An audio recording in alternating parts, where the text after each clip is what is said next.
Assalamualaikum warahmatullahi wabarakatuh. Perkenalkan, nama saya Arya Salsabila Auliana Putri, NPM 2051027, kelas 6 IHMA di mata kuliah Hukum Kepailitan.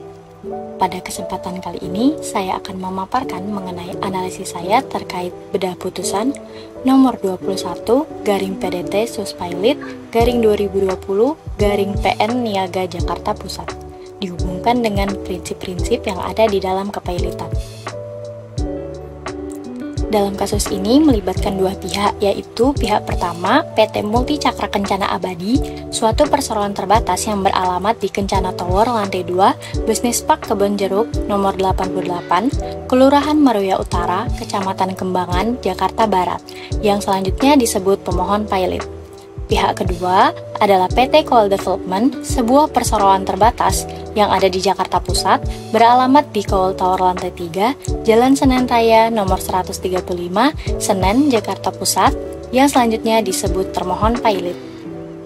Terangkan bahwa antara PT Multi Cakra Kencana Abadi selaku pemohon pailit dengan PT Coal Development selaku termohon pailit telah terjadi hubungan hukum. Sesuai dengan perjanjian pinjaman tanggal 3 Desember 2019, pemohon pailit memberikan pinjaman kepada termohon pailit sebesar Rp53.400.000 dengan waktu jatuh tempo sampai dengan 24 Maret tahun 2020. Namun, sampai dengan lewat tanggal jatuh temponya, termohon pailit tidak pernah membayar atau melunasi tagihannya kepada pemohon pailit. Dalam hal ini, pemohon pailit telah melakukan segala upaya untuk meminta termohon pailit melakukan pembayaran tagihan. Upaya yang dilakukan pemohon pailit yaitu memberikan surat peringatan kepada termohon pailit. Peringatan pertama diberikan pada tanggal 24 April 2020 dan juga untuk peringatan kedua diberikan pada tanggal 8 Mei 2020. Karena alasan inilah, pemohon pailit telah menunjuk kuasa hukum berdasarkan surat kuasa khusus pada tanggal 15 Mei tahun 2020, yang pada intinya, pemohon pailit menyatakan bahwa termohon pailit telah melakukan wan prestasi. Walaupun telah diberikan peringatan somasi yang dikirimkan pemohon pailit kepada termohon pailit, masih lalai serta tidak juga memenuhi kewajibannya untuk membayar tagihan sesuai tenggang waktu pembayaran. Termohon pailit terbukti secara sah memiliki utang yang telah jatuh waktu dan dapat ditagih. Dengan ini, hakim memberikan putusan yang menyatakan bahwa yang pertama mengabulkan permohonan pemohon pailit, dan yang kedua menyatakan termohon pailit, yaitu PT Coal Development yang beralamat di Coal Tower lantai 3, Jalan Senen Raya nomor 135, Jakarta Pusat, pailit dengan segala akibat hukumnya.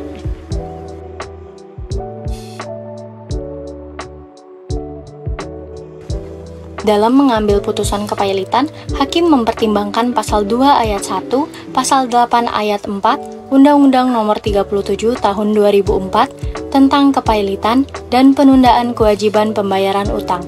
Yang syarat-syaratnya adalah yang pertama, debitur memiliki 2 kreditur atau lebih, dan yang kedua, debitur tidak membayar lunas setidaknya 1 utang yang telah jatuh waktu dan dapat ditagih.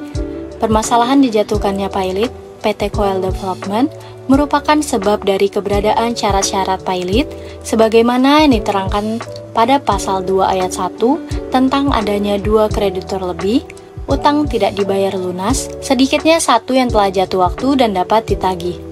Kemudian permasalahan hanya mampu dibuktikan berdasarkan pembuktian sederhana. Pembuktian sederhana artinya tidak mempertimbangkan dalam perspektif yang luas dalam segi pembuktian, sehingga selalu berpotensi membuat debitur untuk dijatuhkan pailit sekalipun sudah memberikan keterangan dan mengajukan restrukturisasi.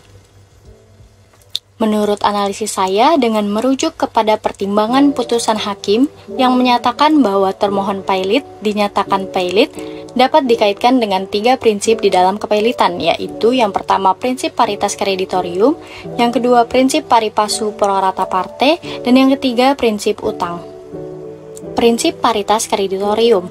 Pada prinsip ini menentukan bahwa kreditur mempunyai hak yang sama terhadap semua harta benda debitur dengan ketentuan apabila debitur tidak mampu membayar hutangnya, maka kekayaan debitur akan menjadi sasarannya. Dalam menerapkan prinsip paritas kreditorium yang berarti tidak membedakan dua kreditur yang ada di dalam kasus ini, para kreditur dapat mengajukan permohonan kepailitan terhadap debiturnya. Prinsip ini dianggap tidak adil karena semua kreditur berkedudukan sama antara satu dengan lainnya dan tidak membeda-bedakan perlakuan terhadap kondisi kreditur, baik itu kreditur yang memiliki piutang besar maupun kecil, baik kreditur pemegang jaminan maupun kreditur yang tidak memegang jaminan. Ketidakadilan prinsip paritas kreditorium, sehingga prinsip ini harus digandengkan dengan prinsip pari passu pro rata parte. Prinsip paritas kreditorium pada prinsip ini menentukan bahwa kreditur mempunyai hak yang sama terhadap semua harta benda debitur dengan ketentuan apabila debitur tidak mampu membayar hutangnya, maka kekayaan debitur akan menjadi sasarannya. Dalam menerapkan prinsip paritas kreditorium yang berarti tidak membedakan dua kreditur yang ada di dalam kasus ini, para kreditur dapat mengajukan permohonan kepailitan terhadap debiturnya. Prinsip ini dianggap tidak adil karena semua kreditur berkedudukan sama antara satu dengan lainnya dan tidak membeda-bedakan perlakuan terhadap kondisi kreditur, baik itu kreditur yang memiliki piutang besar maupun kecil, baik kreditur pemegang jaminan maupun kreditur yang tidak memegang jaminan. Ketidakadilan prinsip paritas kreditorium, sehingga prinsip ini harus digandengkan dengan prinsip pari passu pro rata parte. Yang terakhir ada prinsip utang. Pada prinsip ini, tanpa adanya utang, maka tidak ada perkara kepailitan. Utang dalam kepailitan berdasarkan pada asas konkordansi, yaitu bahwa utang merupakan bentuk kewajiban untuk memenuhi prestasi dalam suatu perikatan. Dalam perkara ini, termohon pailit terbukti memiliki utang terhadap pemohon pailit. Berdasarkan pemaparan kronologi dan putusan terhadap permohonan pernyataan kepailitan yang telah saya paparkan, keputusan yang diberikan oleh hakim sudah cukup baik dan tepat. Adapun alasan hakim memberikan putusan pailit karena pada fakta hukumnya PT Coal Development tidak membayar lunas sedikitnya satu utang terhadap krediturnya yang merupakan pemohon pailit itu sendiri. Fakta hukum selanjutnya adanya utang sebesar 53 miliar yang tidak dibayar oleh PT Coal Development, serta adanya kreditur lain, sehingga terpenuhinya unsur pasal 2 ayat 1 Undang-Undang Kepailitan. Kemudian, terpenuhinya pembuktian sederhana tentang bukti keberadaan utang tersebut dengan adanya surat perjanjian pinjaman tertanggal 3 Desember 2019 dengan tempo waktu yang dibayar dengan kesepakatan bersama yaitu pada tanggal 24 Maret 2020. Sehingga hakim tidak mempertimbangkan niat termohon untuk melunasi utangnya dengan menawarkan restrukturisasi. Sekian yang dapat saya sampaikan, kurang dan lebihnya mohon maaf. Sampai bertemu di lain waktu.